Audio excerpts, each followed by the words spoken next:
आत्मनिर्भर भारत की क्रांति ने भारत की इकोनॉमी को एक नई दिशा दी है। इकोनॉमी की मजबूती होती है बिजनेस से, और बिजनेस का मतलब है रिस्क जिसकी वजह से पहले लोग बिजनेस करने के अपने सपने को अधूरा छोड़ देते थे। इसका मेन रीजन होता था जानकारी का अभाव। कोई भी बिजनेस स्टार्ट करने से पहले ढेरों सवाल होते हैं जिनके जवाब पहले आसानी से नहीं मिल पाते थे, पर अब प्रॉपर नॉलेज के साथ एंटरप्रेन्योरशिप आपके सपने को पंख देने के लिए तैयार है। तो आपके बिजनेस की प्रॉपर प्लानिंग और उससे रिलेटेड हर तरह की ब्रेनस्टॉर्मिंग को कामयाब बनाने के लिए आपका पसंदीदा यूट्यूब चैनल बिजनेस पाठशाला आपके लिए लेकर आ रहा है बिजनेस की पाठशाला, जहां आपको सिखाई जाएंगी बिजनेस स्टार्ट करने से पहले की सभी टेक्निक्स जो आपको बिजनेस प्लान को सफल बनाए रखने में निश्चित तौर पर मदद करेगी। यह आपके लिए अवेलेबल होगा every month second and fourth Monday दोपहर 3 बजे से सिर्फ आपके अपने यूट्यूब चैनल बिजनेस पाठशाला पर। साथ ही अगर आपको इस सेशन से रिलेटेड कोई भी डाउट है या आपके कुछ सवाल हैं, तो आप हमारे एक्सपर्ट से डायरेक्टली जुड़ सकते हैं जूम सेशन के माध्यम से, जिसका लिंक आपके लिए चैट बॉक्स पर अवेलेबल है। Nation choice award 100 top educators, young author of the year 2020, youth leader award और करमवीर चक्र अवार्ड जैसे कई अवार्ड से सम्मानित श्री यश तिवारी जी मेंटरशिप, पब्लिक स्पीकिंग और ट्रेनिंग के क्षेत्र में एक जाना माना नाम है। ग्लोबली रिनाउंड प्लेटफॉर्म टेडएक्स पर टेड टॉक और जोश टॉक्स डिलीवर कर चुके श्री यश तिवारी जी मेंटल हेल्थ एडवोकेट और मोटिवेशनल गाइड के रूप में भी प्रसिद्ध हैं। Blisters of the battle, a celebration in tribulation और pandemic 2020, rife of the virus जैसी बेस्ट सेलर्स के ऑथर श्री यश तिवारी जी ने विजन और पैशन से अपनी अलग और खास पहचान बनाई है। देश विदेश में अपनी प्रतिभा से सभी को प्रभावित कर चुके श्री यश तिवारी जी इंटरनेशनल रिकॉर्ड होल्डर के अलावा इंटरनेशनल रेडियो होस्ट के तौर पर भी लोकप्रिय हैं। ग्लोबल यूथ मेंटर और soft skill trainer Shri Yash Tiwari जी का बिजनेस पाठशाला में एक्सपर्ट के तौर पर हम स्वागत करते हैं।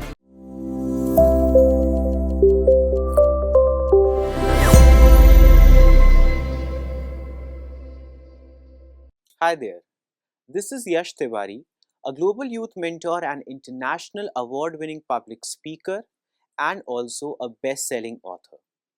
Today we are going to be talking about the challenges of small and medium enterprises or SMEs. Now SMEs is a term about which many of you might already be aware.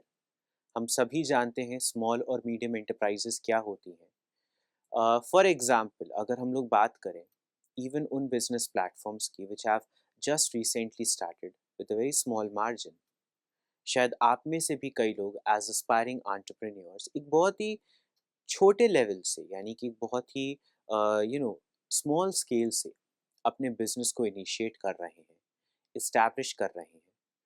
Journey difficult होती है, the pathway is a bit difficult of course, because कई सारे challenges होते हैं, कई सारे hurdles होते हैं जिनको ओवरकम करना थोड़ा सा चैलेंजिंग बन जाता है।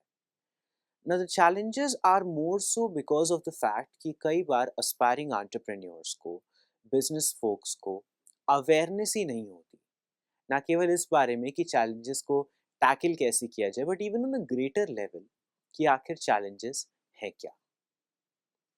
When it comes to being a business person और an entrepreneur, एक small या medium enterprise को चलाना या फिर एक even बहुत ही बड़ी enterprise को भी चलाना, which you have been made as the leader of, होता क्या है कि awareness plays a very huge role.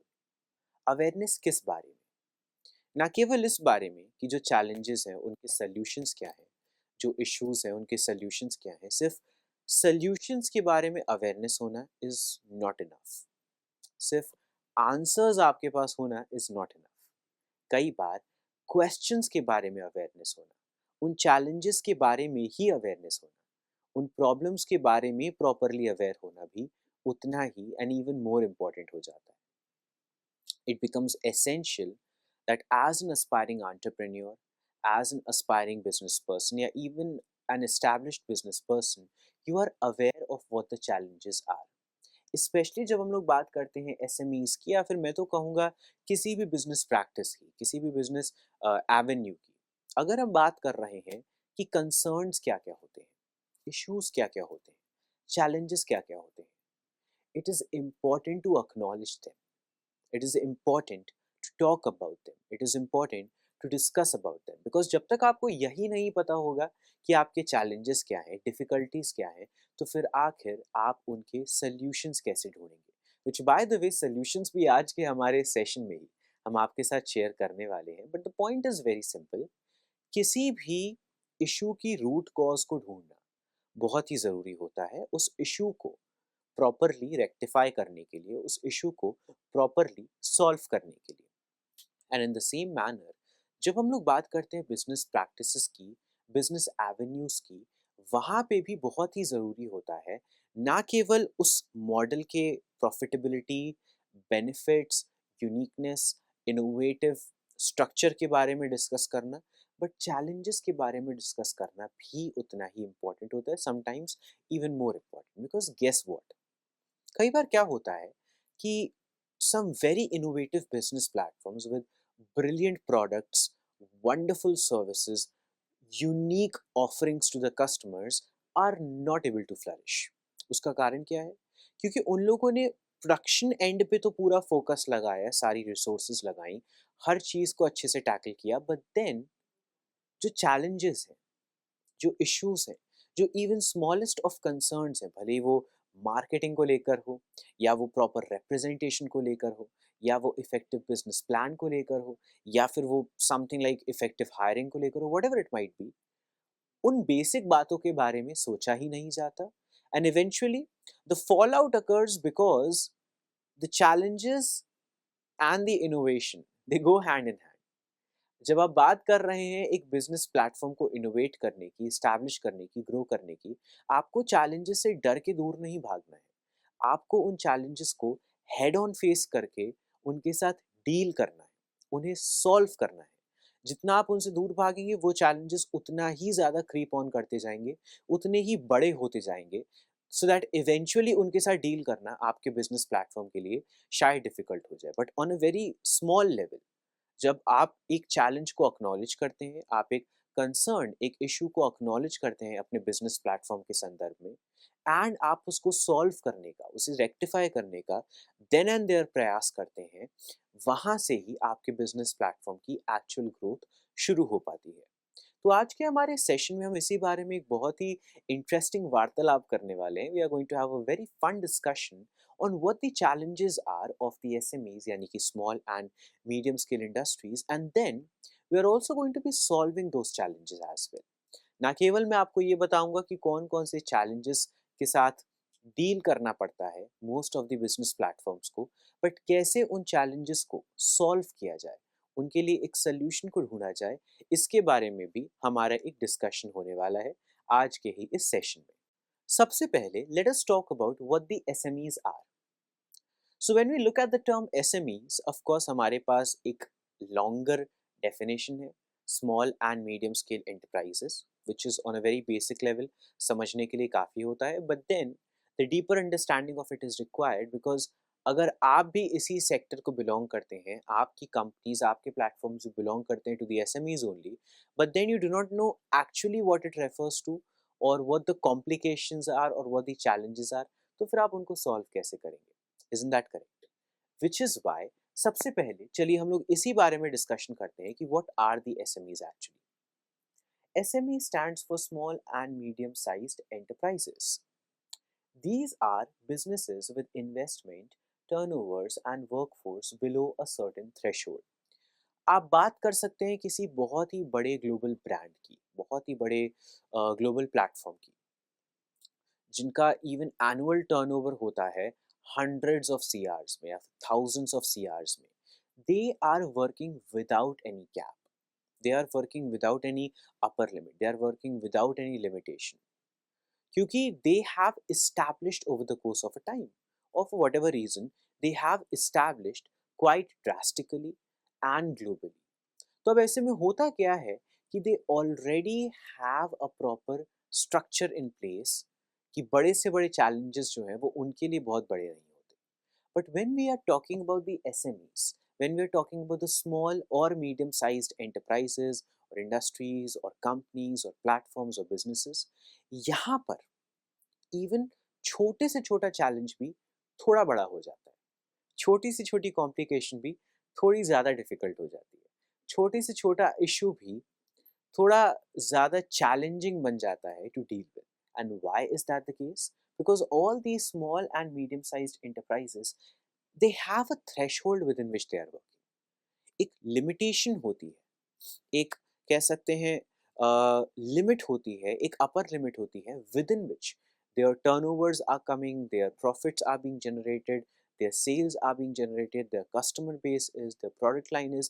Basically, we are talking about a certain work place या फिर एक बिजनेस मॉडल या फिर एक बिजनेस प्लेटफॉर्म जो कि एक थ्रेशहोल्ड के विदिन ही काम कर रहा है, जहाँ पर एक अपर लिमिट है which has to be dealt with, which has to be considered properly.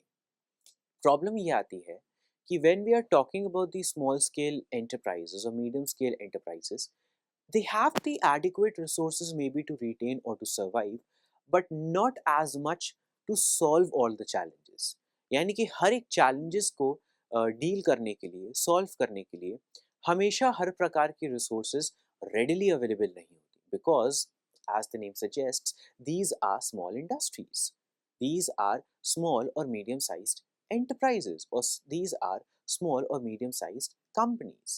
यहाँ पर बहुत ज़्यादा रिसोर्सेज की हमेशा अवेलेबिलिटी नहीं होती। As a matter of fact यहाँ पे तो इवन जो वर्क फोर्स है या फिर जो इन्वेस्टमेंट्स होती हैं या फिर जो प्रॉफिट जनरेट होते हैं या फिर जो प्रोडक्ट लाइन को प्रोड्यूस किया जाता है वो भी एक थ्रेश होल्ड के विद इन ही सब कुछ होता है। So there is a sense of upper limit which kind of makes it even more difficult for even the smallest of challenges to be dealt with when it comes to the small or medium sized enterprises. Then, of course, in India, SMEs comprise both manufacturing and service enterprises. यहाँ पर हमारी country में manufacturing enterprises जो हैं, manufacturing platforms जो हैं और service platforms जो हैं, दोनों ही एक्चुअली इन कॉम्बिनेशन कह सकते हैं या फिर कलेक्टिवली कंप्राइज करते हैं एसएमईज को।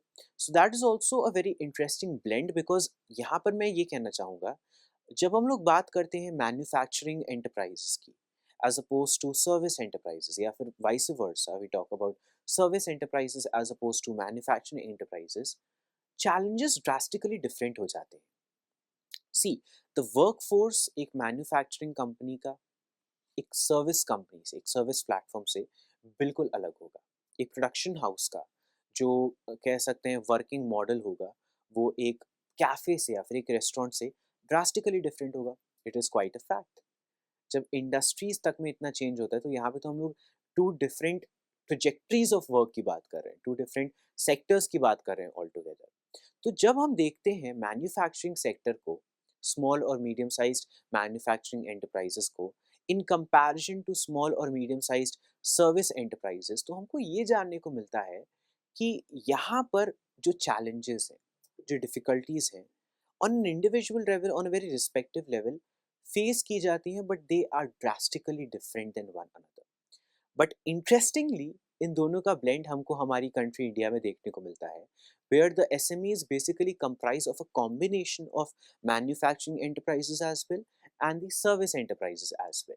तो जो चैलेंजेस हैं कहीं ना कहीं उनको भी in a very combined manner समझना ज़रूरी हो जाता है for a better understanding of the entire SME model और the entire SME structure in India works out.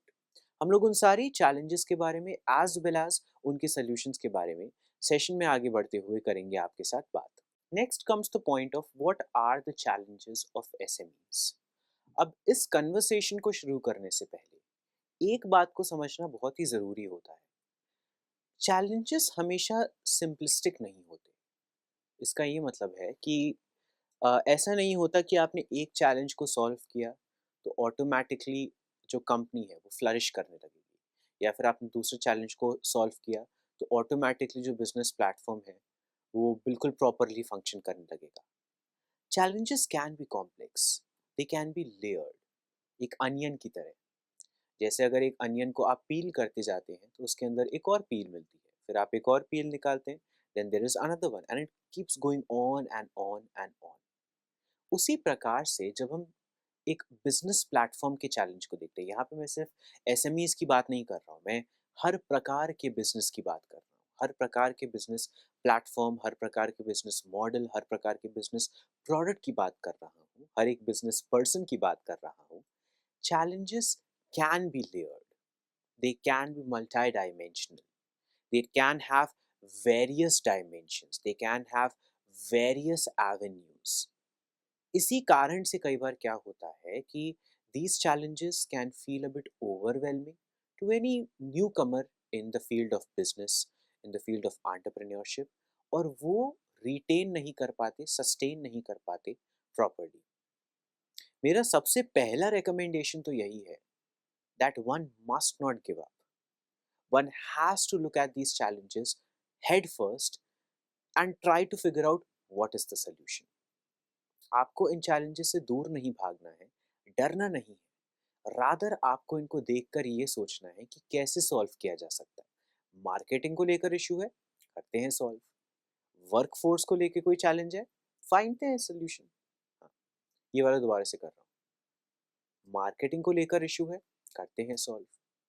Workforce को लेकर कोई कंसर्न है, let's find a solution for it. Perhaps hiring में कोई दिक्कत आ रही है, no worries, personally you will look into it. यहाँ पर पॉइंट ये है कि जब भी हम लोग किसी भी बिजनेस प्लेटफॉर्म की बात करते हैं, you need to be very much inquisitive, you need to be very much curious about कैसे किसी चैलेंज को सॉल्व किया जा सकता है, रादर देन फीलिंग ओवरवेल्म्ड और स्कैर्ड अबाउट दैट चैलेंज। हमेशा जब हम लोग किसी भी बिजनेस प्लेटफॉर्म की बात करते हैं, या आप अगर किसी भी बिजनेस प्लेटफॉर्म को इस्टेब्लिश कर रहे हैं, आप जानते हैं उसके वेरियस एवेन्यूज होते हैं। एक सिंगल कंपनी को खड़ा करने में कितनी चीज़ों पर ध्यान देना पड़ता है। आप किन लोगों को हायर कर रहे हैं, किस तरीके का वर्क इन्वायरमेंट है, यानी कि वर्क प्लेस का इन्वायरमेंट है, कैसे प्रॉफिट अर्निंग्स हैं, फाइनेंशियल कंडीशंस कैसी हैं, देन फाइनेंशियल इन्वेस्टमेंट कैसी है, आपके उस वर्क प्लेस का इंफ्रास्ट्रक्चर कैसा है, बिल्डिंग कैसी है जहाँ पे आप काम कर रहे हैं, then on a very external level production products कितना हो पा रहा है, सेल्स कितनी हो पा रही है कस्टमर्स के थ्रू, कस्टमर्स कितने बढ़ रहे हैं, देन मार्केटिंग कितनी हो पा रही है, कितने अच्छे से हो पा रही है। Things keep on growing as the business grows. Challenges keep on growing as the business grows. इस बात को याद रखिएगा। जितना एक बिजनेस प्लेटफॉर्म एक्सपैंड करेगा, उतने ही चैलेंजेस एक्सपैंड करेंगे। छोटे लेवल पे बिजनेस के कुछ चैलेंजेस को डील विद कर लेने से इसका ये मतलब नहीं होता कि बड़े लेवल पे बिजनेस जब आ जाएगा तो कोई चैलेंजेस होंगे नहीं। Absolutely not. इसका ये मतलब है कि बड़े लेवल पे जब कोई बिजनेस होगा तो इवन और ज़्यादा चैलेंजेस होंगे। स्मॉल स्केल एंटरप्राइज अगर कोई है, उसके चैलेंजेस के साथ आप डील कर रहे हैं, भले वो मार्केटिंग का हो या कस्टमर रिटेंशन का हो। जब आप मीडियम स्केल एंटरप्राइज के लेवल तक आएंगे, चैलेंजेस बढ़ जाएंगे, they will get bigger, they will even innovate as your product line innovates. यहाँ पर क्यूरियस होना ज़रूरी है, इंक्विजिटिव होना ज़रूरी है इस बारे में कि कैसे हर उस एक चैलेंज के साथ डील किया जाए एंड सोल्यूशन ढूंढा जाए। rather than feeling overwhelmed about it, one must feel confident about it and genuinely focused about finding a solution for even the biggest of problems, because I can assure you there is always a solution for even the biggest of problems. तो सबसे पहले हम लोग बात करते हैं marketing और advertising के बारे में। अब मार्केटिंग और एडवर्टाइजिंग के इस डिस्कशन को शुरू करने से पहले, या कैसे ये एक चैलेंज बन जाता है कुछ प्लेटफॉर्म्स के लिए, कुछ बिजनेस एवेन्यूज़ के लिए, सबसे पहले तो मैं इसी बारे में बात करना चाहूँगा कि आखिर ये एक इम्पॉर्टेंट एवेन्यू है ही क्यों डिस्कशन के लिए। क्योंकि आपके मन में आ रहा होगा कि लेट्स से आपने एक बहुत ही इनोवेटिव से प्रोडक्ट को जनरेट किया है, आपने एक बहुत ही इनोवेटिव प्रोडक्ट को प्रोड्यूस किया है, what then? Automatically the consumers will be piling on to get your products, right? क्योंकि वो कितना इनोवेटिव है, वो कितनी बड़ी बड़ी प्रॉब्लम्स को सॉल्व करता है, वो कितना ज़्यादा एक नेसेसिटी है of most the people around the world. But guess what, जब तक आपके कंज्यूमर्स को पता ही नहीं होगा कि आपका ये प्रोडक्ट एग्जिस्ट करता है, how will they purchase it, how will they get let's say a copy of it, how will they want to even try it out, why will they want to even try it out, अगर उनको इस बारे में awareness ही नहीं है कि आपका ये प्रोडक्ट एग्जिस्ट करता है। वो तो उस प्रोडक्ट को तभी चेकआउट कर पाएंगे ना जब उनको पता है कि यस आपका ये प्रोडक्ट एग्जिस्ट करता है in the market place, this is something that they can check out, it makes sense, right? This is where marketing comes into play, this is where advertising comes into play. अब marketing और advertising के बारे में बहुत सी बातें की जा सकती हैं। सबसे पहली बात तो यही करनी ज़रूरी है कि मार्केटिंग और एडवर्टाइजिंग सॉर्ट ऑफ एक बैकबोन बनता है आपके बिजनेस एवेन्यू का। शायद कई और चीज़ों को आपके बिजनेस एवेन्यू का बैकबोन कहा जा सकता है, भले ही वो इनोवेशन हो प्रोडक्ट्स की, या फिर वो बेटर कस्टमर रिटेंशन हो, या फिर वो बेटर हायरिंग हो, या फिर वो वर्क प्लेस इन्वायरमेंट हो, या फिर वो एम्प्लॉयज़ हों, all of which is applicable. But in reality, after a business is established, marketing and advertising plays perhaps one of the greatest roles for it, one of the greatest beneficial roles for it, I must emphasize। क्योंकि जितनी marketing और advertising ही नहीं बल्कि efficient marketing और advertising किसी भी business platform की, किसी भी प्रोडक्ट की हो पाती है, उतना ही वो प्रोडक्ट फ्लरिश करता है, उतना ही वो बिजनेस ग्रो और एक्सपैंड करता है। आज के ज़माने में एक बहुत ही ख़ास बात ये है कि मार्केटिंग और एडवर्टाइजिंग वैसी नहीं है जैसे कि वो इवन एक डेकेड एगो थी। 10 साल पहले मार्केटिंग और एडवर्टाइजिंग के पैमाने बिल्कुल अलग थे। 20 साल पहले मार्केटिंग और एडवर्टाइजिंग प्राइमरीली सिर्फ़ और सिर्फ़ either word of mouth communication के थ्रू होती थी या फिर प्रिंटेड फॉर्म में होती थी। आज आधुनिकरण के चलते हुए, यानी कि मॉडर्नाइज़ेशन के चलते हुए, ग्लोबलाइज़ेशन के चलते हुए, टेक्नोलॉजिकल एडवांसमेंट्स के चलते हुए, the avenues of marketing have changed entirely. I'm not saying drastically, but entirely. Because आज के ज़माने में मार्केटिंग के पैमाने बिल्कुल अलग हो गए हैं। एडवर्टाइजिंग के पैमाने जो हैं वो बिल्कुल ही अलग हो गए हैं। जैसे कि you can think of any media platform really, when you look at them, they can act as a medium for promotion. In today's world, that becomes easier. If you look at the world even 20 years ago, 30 years ago, उस समय पे होता ही primarily सिर्फ एक newspaper था या फिर billboard था to convey the message of a brand, to convey the uniqueness और the innovation of a certain business company. But यहाँ पर एक बहुत ही इंटरेस्टिंग फैक्ट क्या आता है कि मार्केटिंग और एडवर्टाइजिंग के एडवांस होने के बाद भी, मॉडर्नाइज हो जाने के बाद भी, जो रीज़न है मार्केटिंग और एडवर्टाइजिंग का वो वैसा का ही वैसा रहता है। Yes, we agree to it that marketing has digitalized a great deal, advertising has digitalized so much, but what it serves a purpose for, what it actually contributes, that remains to be the same. अब भी marketing और advertising जैसे कि पहले थी और जैसे कि हमेशा रहेगा ये रीज़न, प्राइमरीली इसलिए ज़रूरी है because it is what validates, it is what adds credibility, it is what presents your brand, you, your entity, your business model, your products, your services, everything that you're offering to your customers. जब तक effective marketing और advertising होगी नहीं, तब तक आपके customers को पता ही कैसे चलेगा कि कौन सी ब्रांड एग्जिस्ट करती है, कौन सा प्रोडक्ट एग्जिस्ट करता है। बट यहाँ पे आता है वो चैलेंज जो कि एसएमईज के लिए एड्रेस करना और अक्नॉलेज करना बहुत ही ज़रूरी हो जाता है। One of the toughest challenges that small business struggle with is often related to marketing and advertising their products and services. In comparison, larger enterprises may find it easier to attract new customers as they have created strong brand recognition. एक brand recognition होती क्या है? Brand recognition ये है कि अगर आप किसी भी मॉल जा रहे हैं अपने दोस्तों के साथ, ऑटोमेटिकली आप सबको पता है कि अगर कहीं पे भी आपको लंच के लिए जाना है या डिनर के लिए जाना है, which restaurant you are quickly going to visit to, right away you have the awareness of it in your mind. अगर आप किसी सिटी को विजिट कर रहे हैं, ऑलरेडी आपको पता है कि उस सिटी का सबसे ज़्यादा popular, let's say, tourist spot या फिर फूड स्पॉट या फिर विजिटिंग स्पॉट कौन सा है। अगर आप किसी नई कंट्री को विजिट कर रहे हैं, ऑलरेडी आपको एक अवेयरनेस है कि वहाँ का सबसे फेमस ब्रांड कौन सा है which you must check out.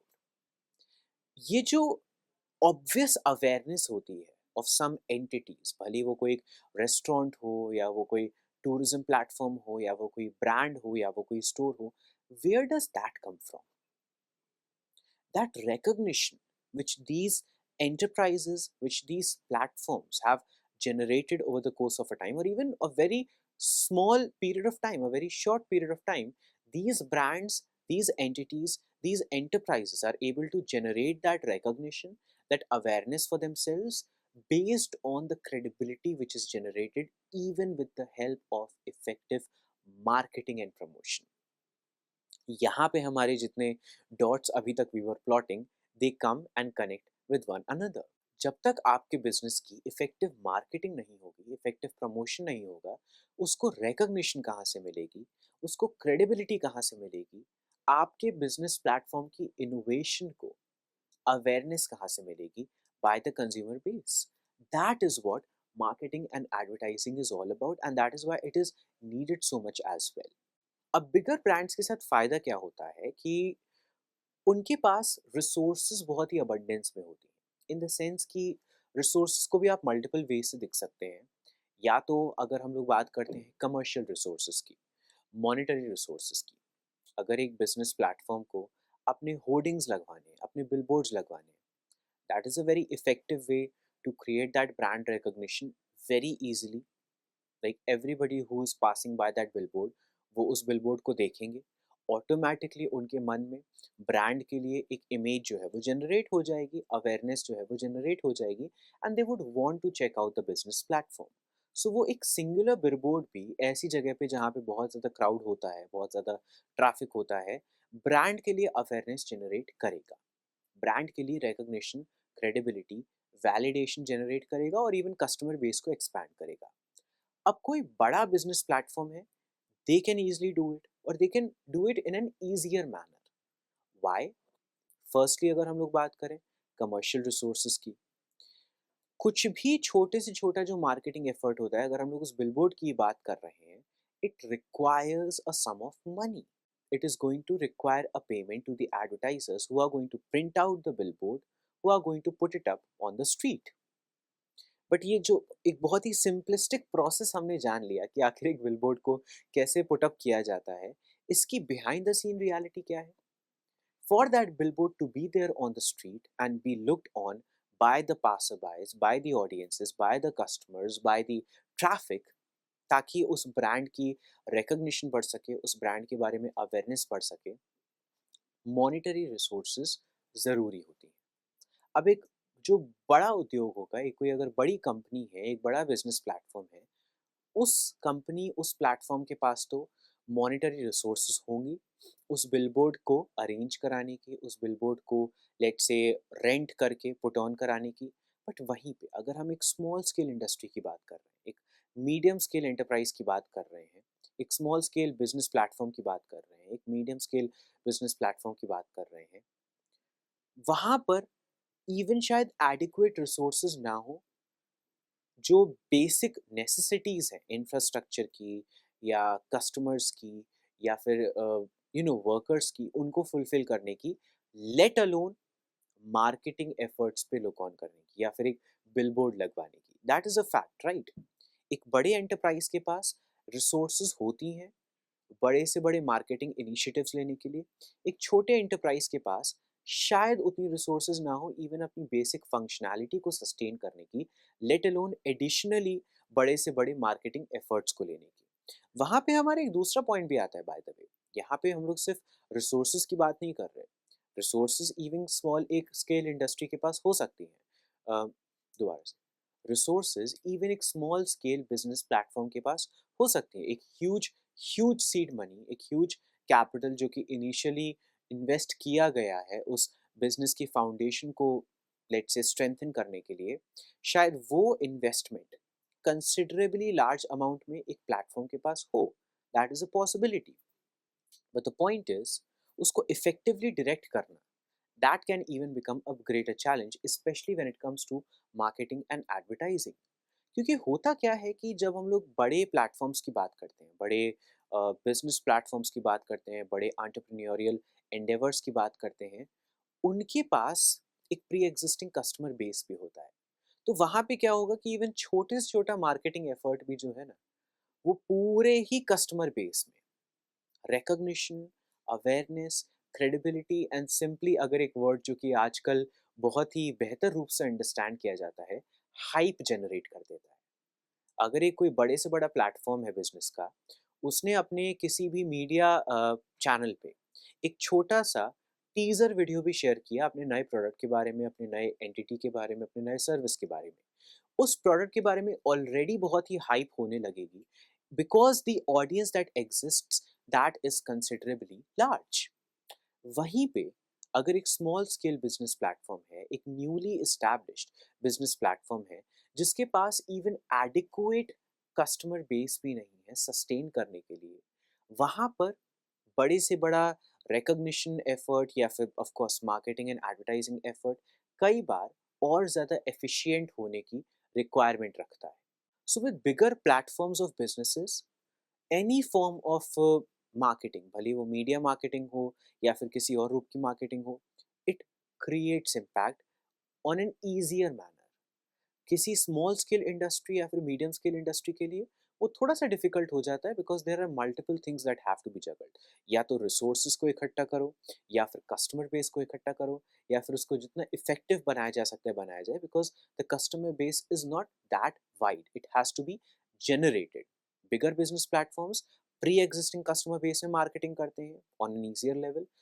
जो स्मॉलर स्केल प्लेटफॉर्म्स होते हैं वो कस्टमर बेस को जनरेट करने के लिए ही मार्केटिंग करते हैं। In comparison, larger enterprises may find it easier to attract new customers as they have created a strong brand recognition। तो उनके पास ऑलरेडी एक कस्टमर बेस एग्जिस्ट करता है जहाँ पे मार्केटिंग भी इजीली हो सकती है, एंड वो कस्टमर बेस फर्दर मैसेज को प्रोपोगेट करके क्रेडिबिलिटी के साथ, वैलिडेशन के साथ उस बड़े एंटरप्राइज के लिए कस्टमर बेस को एक्सपैंड करता है। वेयर स्मॉलर बिजनेस प्लेटफॉर्म्स और स्मॉलर कंपनीज के लिए ये थोड़ा सा डिफिकल्ट हो जाता है। जब बात आती है सोल्यूशन की कि how do you solve this, how do you come to a solution for this, let us look at that as well. To succeed in a competitive market, SMEs need to consider smart branding. There is one thing as working a lot, then there is the other thing which is called working smartly. आप hard work कर सकते हैं या फिर आप smart work कर सकते हैं, and at times even hard work is very much required, because even with this smart work you have to work hard, you have to put in your level best of efforts, but you have to make sure कि whatever efforts you are putting in, hard or easily, they are in the right direction, they are in the proper smart direction. Smart branding का मतलब ही ये है। Smart branding को आप बहुत ही simplistic तरीके से ऐसे समझ सकते हैं कि जितने भी एवेन्यूज़ हैं ब्रांडिंग के, मीडिया प्लेटफॉर्म से लेकर कोई भी even word of mouth communication तक, इवेंट से लेकर नेटवर्किंग चैनल्स तक, हर जगह पे you have to penetrate, you have to propagate, you have to promote, rather than just depending on one avenue. Secondly, working smartly और branding smartly is about aligning with your customers, यानी कि customers को वो बताना जो कि आप बताना चाहते हैं अपने ब्रांड को लेकर, उसकी बजाय कस्टमर्स को ये बताना कि वो सुनना क्या चाहते हैं आपकी ब्रांड के बारे में। If you are starting a burger chain, talk about the things जो कि आप जानते हैं आपके कस्टमर्स जानना चाहेंगे, आपके कस्टमर्स उस बारे में कम्युनिकेट करना चाहेंगे। If you know that these are the four things जिनको लेकर आपके कस्टमर्स, आपकी टारगेटेड ऑडियंस बेसिकली जनरली हमेशा कह सकते हैं बहुत ही ज़्यादा एप्रीहेंसिव फील करती है whenever they are talking about things like burgers in particular, अगर आपकी ब्रांड उसी चीज़ की है, so that is what you need to focus on. Prove to them through your branding effort, how are you better, how are you different, how do you solve those four things जिनके बारे में generally आपके customers को हमेशा बहुत ही ज़्यादा inhibitions feel होते हैं। Smart branding is about targeting on the exact triggers of your customers, your targeted audience basically. आपको बेसिकली ये फिगर आउट करना होगा कि आपकी जो भी टारगेटेड ऑडियंस है वो आपसे सुनना क्या चाहती है, वो आपसे जानना क्या चाहती है, what are the things which when they become aware of in regards to your brand they would want to get on board for. they would want to check out as well. And smart branding, especially for smaller industries, smaller business platforms, smaller companies, बहुत ही effective हो सकती है and eight the same time necessary भी होती है, because जब आपके पास अगर बहुत ज़्यादा मॉनिटरी इन्वेस्टमेंट्स नहीं है बड़े से बड़े बिलबोर्ड्स लगाने के लिए या फिर न्यूज़पेपर में एडवर्टाइजिंग के लिए, शायद स्मॉलर स्केल ब्रांडिंग भी but on smarter level equal and at times even more hype generate कर सकती है. Then comes the point. This involves choosing an area of marketing and advertising and focusing their efforts on improvement. For example, if reaching new customers is an issue, businesses should research their target audience thoroughly. कई बार actually ये बहुत बड़ा point होता है कि जब marketing की बात हो रही होती है, थरली रिसर्च ही नहीं किया जाता कि आखिर मार्केटिंग किसकी तरफ करनी है या मार्केटिंग करनी कैसे. इन दोनों ही पॉइंट्स पे चलिए हम लोग थोड़ा सा ध्यान देते हैं. टारगेट ऑडियंस क्या होती है? टारगेट ऑडियंस बेसिकली आपके उस डेमोग्राफी का वो पार्ट है जिसकी तरफ आपकी सर्विसेज डायरेक्टेड है. Like for example, if there is let's say a brand of men's t shirts which you are starting. Okay, men's t shirt की आपने एक ब्रांड स्टार्ट करी. आपकी डेमोग्राफी में 100 लोग हैं जिसमें से 50 मेन है, 50 वुमेन है. आपकी टी शर्ट किन की तरफ टारगेटेड होगी? Towards the main, right? But the problem is आपने ये रिसर्च ही नहीं करा कि आपकी डेमोग्राफी है कैसी, आपकी जो टारगेटेड ऑडियंस है वो है कैसी, वहाँ पे एक्चुअली कितने पॉसिबल कस्टमर्स हैं आपके. Because in reality turns out कि जिस रीजन में, जिस लोकेलिटी में, जिस सिटी में आपने अपना बेस ऑफ ऑपरेशन शुरू करा है, जहाँ पे आपने अपनी शॉप खोली है फिजिकली उन प्रोडक्ट्स को सेल करने के लिए, वहाँ पे आपकी नीडेड टारगेटेड ऑडियंस एग्जिस्ट करती ही नहीं है, let alone eventual marketing and what not. Problem सबसे बड़ी यही आती है कि कई बार even with the most innovative of ideas, even with the most brilliant of concepts, जो aspiring entrepreneurs होते हैं, जो aspiring business persons होते हैं, वो thoroughly research नहीं करते. What are they doing exactly? Why are they committing to a certain product or a certain entity or a certain brand? They are not thoroughly researching what needs to be worked upon. वहीं पे अगर thoroughly research किया जाए कि आपकी target audience है क्या, आपकी target audience की needs और necessities क्या हैं, how do they communicate, how do they respond, what would they like to know about, what kind of products are they even interested in, वहीं पर ब्रांडिंग और बेहतर रूप से हो पाती है. एक बहुत ही सिंपल एग्जांपल मैं आपको देना चाहूँगा. अगर आप एक ऐसे लोकल रीजन में अपने ब्रांड के बारे में पोस्ट्स निकाल रहे हैं या फिर न्यूज़पेपर एडवर्टाइजिंग निकाल रहे हैं इन अ लैंग्वेज जो कि शायद उन्हें समझ में ही नहीं आ रही, will it make any sense? Of course not. You will have to communicate with them, you will have to promote your brand to them in the specific language जो कि सच में उनको समझ में आए, जो कि सच में वो comprehend कर पाए. Which is why thoroughly research करना कि आखिर आपकी ब्रांड है कैसी, that is one thing, but thoroughly research करना कि आपके टारगेटेड ऑडियंस कैसी है और आपके टारगेटेड ऑडियंस की नीड्स और नेसेसिटीज और रिक्वायरमेंट्स क्या हैं, sometimes that becomes even more important, especially when trying to work on the marketing efforts. Then after that, as we see, alternatively, if you want to keep sales up and during certain periods, it may be helpful to launch campaigns that reward customers as well, which primarily refer to discounts या referral coupons जो कि further less price पे products को purchase करने की opportunities generate करते हैं आपके कस्टमर्स के लिए, और any other form of promotion campaign जहाँ पे एम बेसिकली ये है कि आपके कस्टमर्स के लिए एक एक्साइटिंग एक्सपीरियंस जनरेट किया जा सके. आपने कई बार देखा होगा कि कई सारे जो फूड ऑर्डरिंग प्लेटफॉर्म्स होते हैं ऑनलाइन, उनमें जब भी कोई नया रेस्टोरेंट आता है वहाँ पर हर food option 30% off, 50% off, 60% off तक में मिलता है. Why is that the case?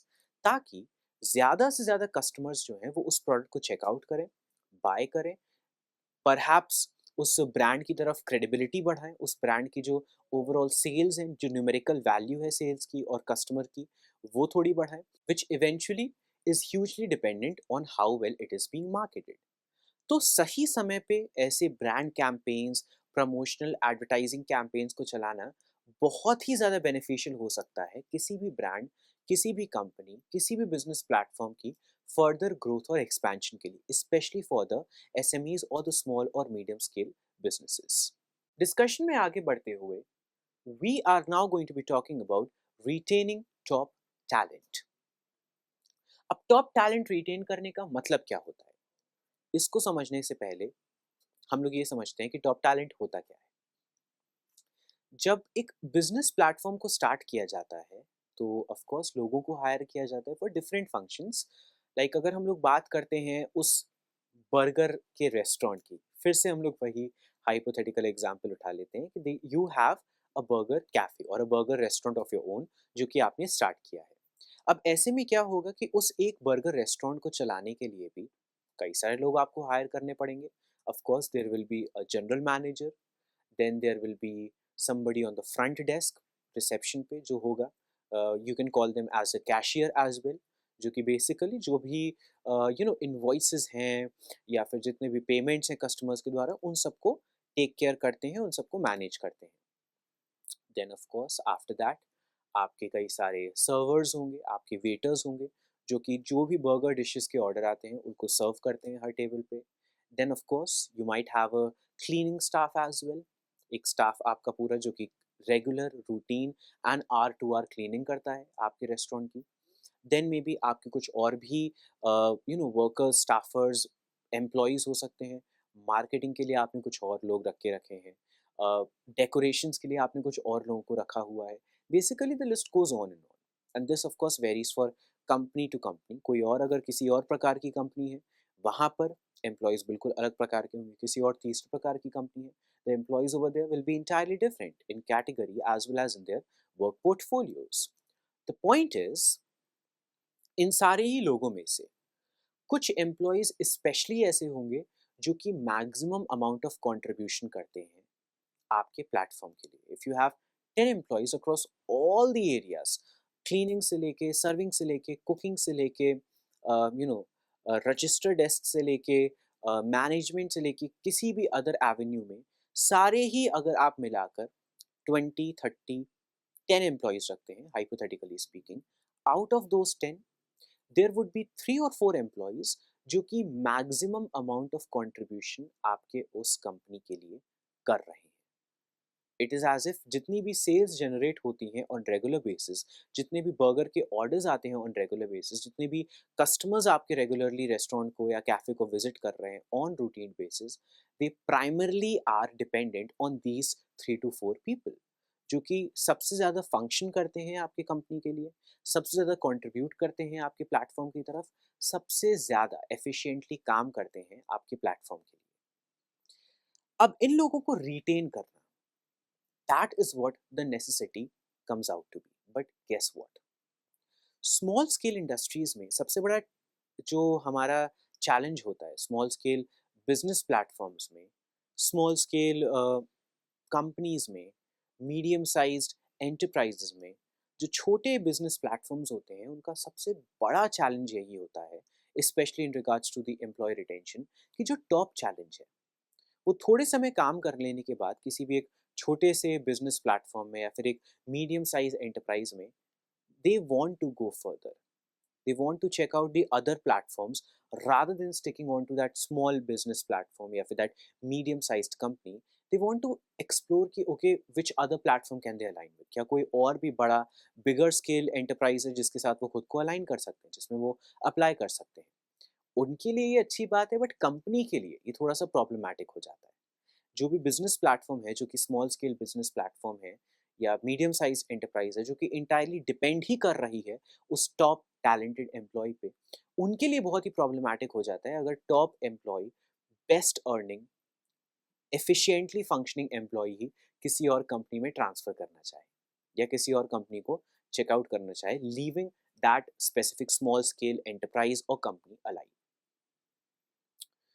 You are going to be able to focus on the same when you value your employees. Employees को वैल्यू करना, एम्प्लॉयज़ के लिए एक अच्छा वर्क एनवायरनमेंट जनरेट करना, एम्प्लॉयज़ को अप्रिशिएट करना, एम्प्लॉयज़ को एक्चुअली कंसिडरेबली एनकरेज करना, गाइड करना, मेंटोर करना, कई बार जो कमर्शियलिटीज़ होती हैं ना, उनसे भी ज़्यादा इम्पॉर्टेंट होता है। कई बार क्या होता है कि on a very practical level जो एम्प्लॉयज़ होंगे वो चाहेंगे कि commercially they are being paid properly, thoroughly.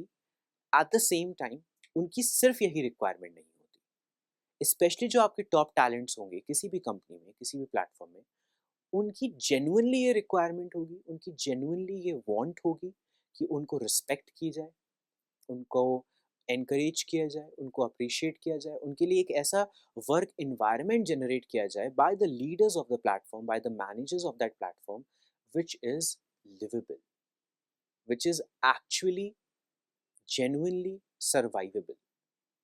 तो जो वर्क प्लेस एनवायरनमेंट होता है वो अपने टॉप टैलेंट को रिटेन करने में बहुत ही ज़्यादा ज़रूरी होता है। एंड टॉप टैलेंट आपके प्लेटफॉर्म्स के लिए, भले आपकी एक स्मॉल स्केल कंपनी हो या फिर एक मीडियम स्केल एंटरप्राइज हो, जेन्युइनली ज़रूरी होता है to focus upon, figure out, research about and also concentrate on, especially when it comes to the employee retention.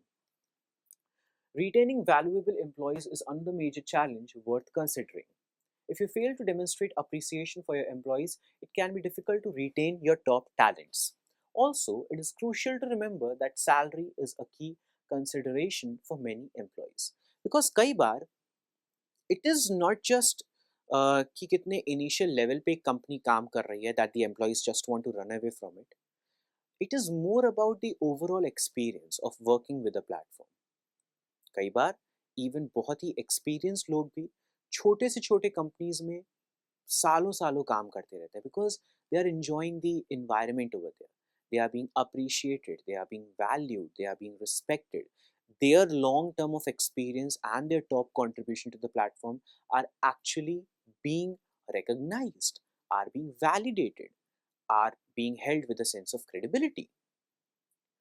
वहीं पे कई बार जो बड़ी से बड़े भी कंपनीज होती हैं, we hear about this very often in the news platforms these days, कि बड़ी से बड़ी कंपनीज के जो ह्यूज चंक ऑफ एम्प्लॉयज हैं, they resigned, they leave the platform. Why? Because वहाँ पे इवन कंपनी के बड़े होने के बाद भी the environment was not good enough, the workplace environment or the atmosphere was not good enough, appreciation or the encouragement was a bit lacking in those platforms. तो होता क्या है? The employees want to transfer somewhere, they want to move on.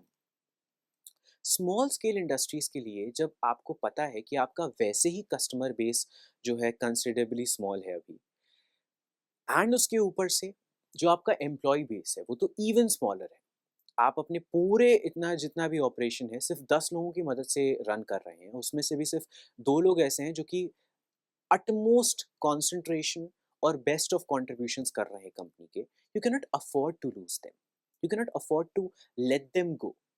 वहाँ पे भले ही उनके considerable salary या एक्सपेंसेस को कवर करने की बात आती है, या फिर उनके लिए एक बेटर इन्वायरमेंट क्रिएट करने की बात आती है, या फिर उनके लिए एक appreciative encouraging atmosphere in the work place को जनरेट करने की बात आती है, even as a leader step in करके उनको मेंटोर करने की, उनको गाइड करने की बात आती है, one must take those necessary steps, because that is where these top talents take the company further, एक स्मॉल स्केल कंपनी से एक लार्जर स्केल इंडस्ट्री की तरफ।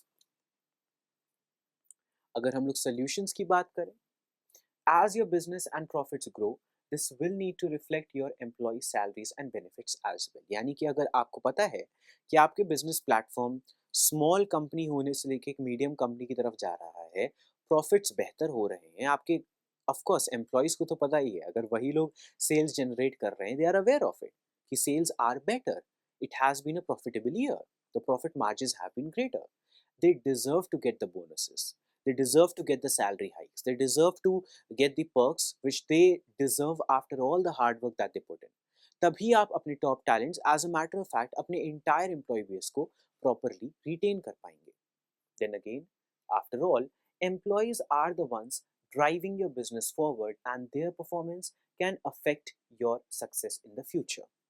Be sure to recognize their hard work and emphasize the importance of their contributions in the bigger picture. Because अगर आप एक business को run कर रहे हैं and you are the CEO of it or you are the general manager of it, of course you have a very high position, but many a times जो employees होते हैं वो ज़्यादा regular amount of work put in कर रहे होते हैं towards that specific outlet, that specific company, ये वाला दोबारा से कर रहा हूँ। बिकॉज कई बार क्या होता है कि let's say you are the CEO और you are the general manager और you are a very top ranking administrator for a certain company और फॉर अ सर्टेन प्लेटफॉर्म। आपके जो एम्प्लॉयज़ होते हैं जो कि regularly day in and day out clock in clock out करके काम करते हैं, पूरा थरो का कह सकते हैं कंट्रीब्यूशंस करते हैं, अपने फुल एफर्ट्स एंड पोटेंशियल्स लगाते हैं एक काम को पूरा करने में, अपने फुल पोटेंशियल के साथ वो हर एक टास्क को पूरा करते हैं, whatever you are delegating to them, they yearn for your recognition. They deserve your praise, that is one thing, but they yearn for it as well. Yearn का मतलब होता है कि वो चाहते हैं, वो इस बात की चेष्टा रखते हैं कि हायर अप से उनको रिकग्निशन मिले, उनको अप्रिसिएशन मिले, उनके अच्छे काम को जेन्युइनली सराहना दी जाए। एंड शायद आपके लिए वो छोटा सा वर्ड ऑफ अप्रिसिएशन एक बहुत ही स्मॉल जेस्चर हो सकता है, but for them it goes a long way. It means that their work is being validated. It means that they are being validated. Which is why ये जो validation है अपने employees की, मैं तो कहूँगा टॉप एम्प्लॉयज़ क्या बट सारे ही एम्प्लॉयज़ की वैलिडेशन करना ज़रूरी है। अगर आपको कोई एम्प्लॉय दिखता है कि वो अच्छे से काम नहीं कर रहा है, call them out on it, guide them, mentor them. ना केवल सिर्फ ये कहना कि उन्होंने गलत क्या किया, बट उनको ये भी बताना कि कैसे काम बेहतर किया जा सकता है। Eight the same time the good persons, the actually efficient individuals in your company जो कि contribute कर रहे हैं effectively, validate them, appreciate them, encourage them and call them out as well. Let them be set as an example in front of the other employees. तो top talent को retain करने के लिए these solutions become very essential. After that comes the point of the time management. Business owners are always pressed for time as they often need to handle multiple activities and tasks in a single day. This is why creating a proper day to day schedule can help you keep track of your responsibilities and deadline. Because बहुत ही ज़रूरी होता है कि as a business owner आपका जो भी time frame है, the 24 hours of the day I would say, आप उसको properly schedule कर रहे हैं. There is a planner in place with which you are working. There is a planner in place with which you are scheduling everything. अगर आप time को effectively manage करेंगे तभी आप वर्क को भी इफेक्टिवली मैनेज कर पाएंगे, even in a small company or in a medium sized enterprise. Solutions: organize your time based on your current priorities and prepare a clearly defined set of goals. यानी कि जो भी आपकी प्राथमिकताएं हैं उनके बेसिस पर अपने टाइम प्लान को प्रिपेयर किया जाए.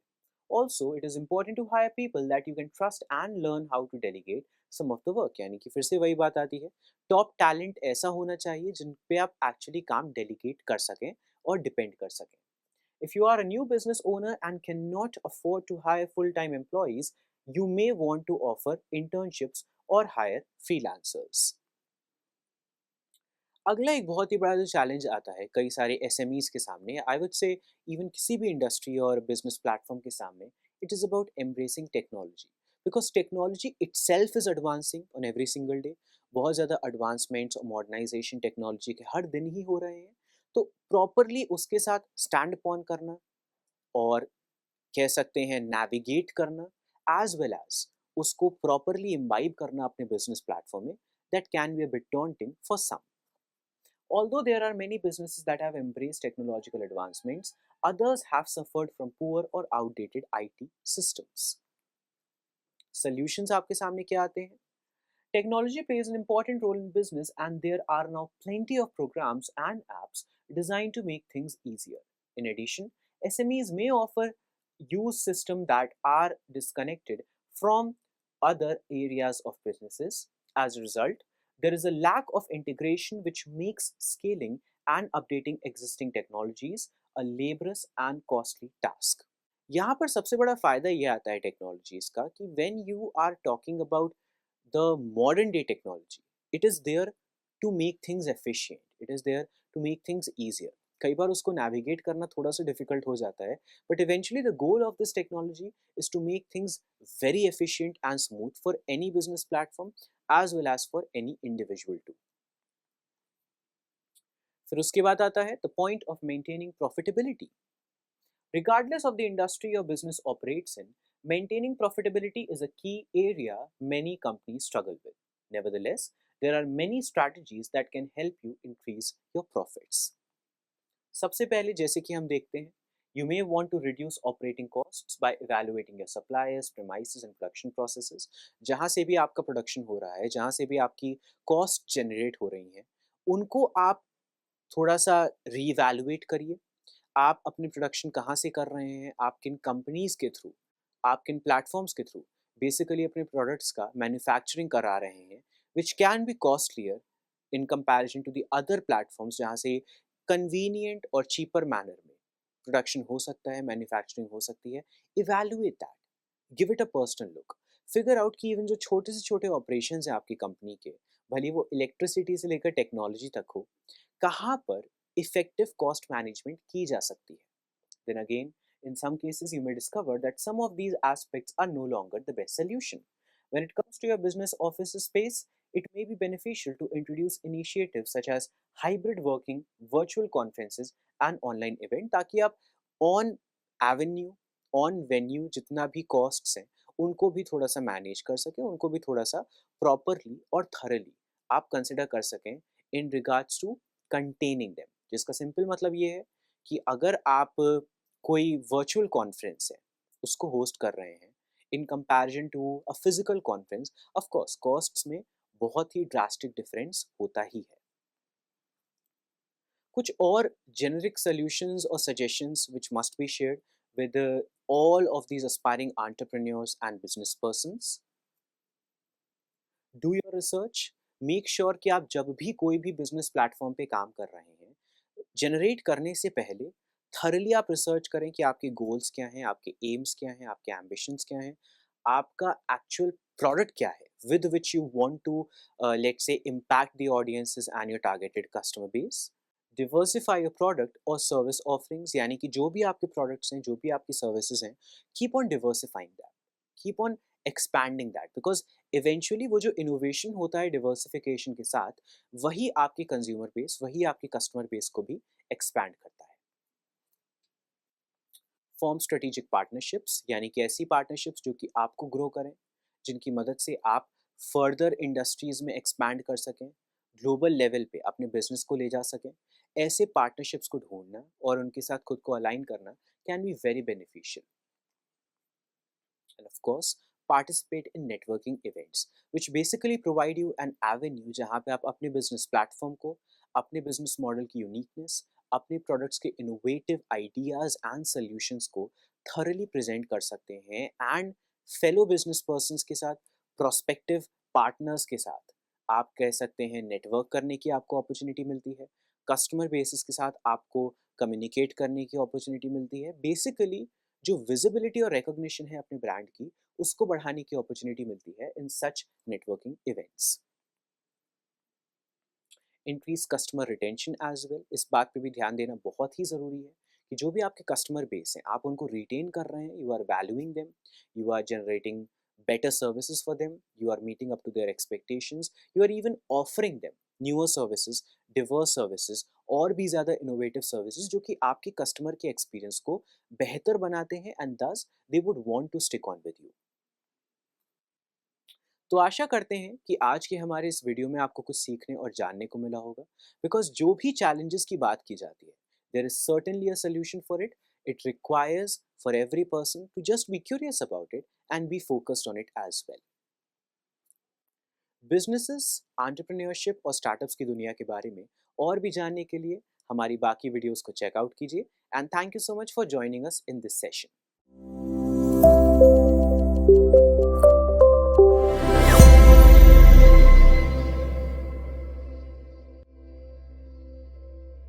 बिजनेस पाठशाला के बिजनेस आइडिया सेगमेंट में रोजाना हम आपके लिए लेकर आते हैं कुछ ऐसे बिजनेस आइडियाज जिन्हें शुरू कर आप भी एक सफल उद्यमी बन सकते हैं। चलिए आपको बताते हैं हमारे आज के पहले बिजनेस आइडिया के बारे में, जो है दलिया मेकिंग बिजनेस। दलिया असल में टूटे या आधे गेहूं के दानों से तैयार किया जाता है, जो लार्ज या मीडियम साइज के होते हैं। हस्क की मदद से ये काफी पौष्टिक हो जाता है। इसका सेवन ब्रेकफास्ट के तौर पर काफी ज्यादा किया जाता है।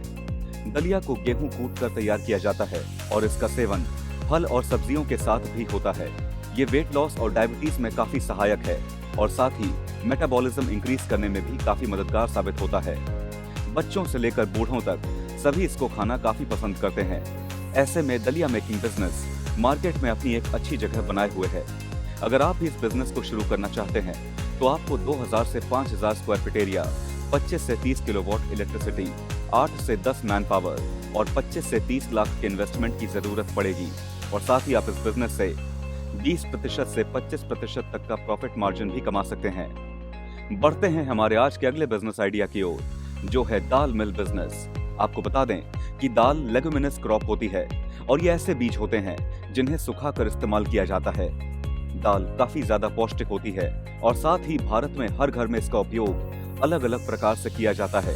चना, मसूर, अरहर, मूंग और उड़द दाल के कुछ प्रकार हैं जिनके रंग और स्वाद अलग अलग होते हैं। मिलिंग प्रोसेस में दाल के छिलके को हटाकर उसको साफ किया जाता है। दाल का सेवन काफी अच्छा माना जाता है और इससे बॉडी में कोलेस्ट्रॉल भी कम होता है। साथ ही साथ इसमें बहुत से एंटीऑक्सीडेंट तत्व भी पाए जाते हैं जिनसे इम्यून सिस्टम स्ट्रांग होता है। अगर आप भी इस प्रॉफिटेबल बिजनेस को सेमी ऑटोमेटिक मशीन्स के साथ शुरू करना चाहते हैं तो आपको 3500 square feet area, 35 kilowatt electricity connection, 7 से 8 मैन पावर और 18 से 20 लाख मशीन कॉस्ट की जरूरत पड़ेगी। साथ ही इस बिजनेस को शुरू करके आप 12% से 15% तक का मुनाफा भी कमा सकते हैं। बढ़ते हैं हमारे आज के अगले बिजनेस आइडिया की ओर, जहां हम आपको बताएंगे बेसन मेकिंग बिजनेस के बारे में। बेसन पीली दाल का महीन पाउडर होता है और इसकी महक भी बहुत अच्छी होती है। इसमें प्रोटीन, कार्बोहाइड्रेट्स और फाइबर काफी अधिक मात्रा में होता है। बेसन सूखी पीली दाल को पीसकर तैयार किया जाता है। इसका उपयोग तरी बनाने में, पकौड़ों की परत लगाने में और मिठाइयों में किया जाता है। बेसन स्किन ट्रीटमेंट में भी प्रयोग किया जाता है। ये धूल गंदगी को खत्म करता है और त्वचा को एक्सफोलिएट करता है। ये बिजनेस आपके लिए एक राइट ऑप्शन साबित हो सकता है। अगर आप इस बिजनेस को सेमी ऑटोमेटिक मशीन्स के साथ शुरू करना चाहते हैं तो आप भी 2000 स्क्वायर फुट एरिया में 20 से 22 किलोवाट इलेक्ट्रिसिटी कनेक्शन, 6 से 8 मैन पावर और 13 लाख से 16 लाख तक की मशीन कॉस्ट के साथ इस बिजनेस को शुरू कर सकते हैं। अगर आप ऑटोमेटिक मशीन्स का इस्तेमाल करते हैं तो आपको 60 लाख तक की मशीन कॉस्ट की रिक्वायरमेंट होगी। साथ ही आप इस बिजनेस से 15% से 20% तक का प्रॉफिट भी कमा सकते हैं। चलिए आपको लेकर चलते हैं हमारे आज के आखिरी बिजनेस आइडिया की ओर, जो है रागी फ्लोर मेकिंग बिजनेस। आपको बता दें कि रागी का आटा रागी बाजरा से प्राप्त एक चिकना पाउडर है और रागी कार्बोहाइड्रेट का एक काफी अच्छा स्रोत भी माना जाता है। रागी के आटे को रागी के बीजों को पीसकर तैयार किया जाता है। इसका रूरल और ट्राइबल क्षेत्रों के आहार में एक महत्वपूर्ण हिस्सा है। ये rich in protein, gluten free और लो इन फैट होता है। रागी दलिया, रागी हलवा और रागी डोसा आदि बनाने के लिए इसका उपयोग किया जाता है। आमतौर पे कई लोग इसका सेवन करना काफी पसंद करते हैं। अगर आप भी इस बिजनेस को शुरू करना चाहते हैं तो आप भी 4000 से 5000 स्क्वायर फीट एरिया में 10 किलोवाट से 15 किलोवाट इलेक्ट्रिसिटी कनेक्शन, 4 से 5 मैन पावर और 18 लाख से 20 लाख के इन्वेस्टमेंट के साथ इस बिजनेस को शुरू करके 15% से 20% तक का मुनाफा कमा सकते हैं। तो ये थे हमारे आज के बिजनेस आइडियाज। हमें उम्मीद है कि आज के ये बिजनेस आइडियाज आपको जरूर पसंद आए होंगे। अब हम आपसे जुड़ेंगे जूम सेशन में, जहां आप एक्सपर्ट से अपने सवाल डायरेक्टली पूछ सकते हैं। जूम सेशन का लिंक आपको YouTube चैट बॉक्स में मिल जाएगा। धन्यवाद।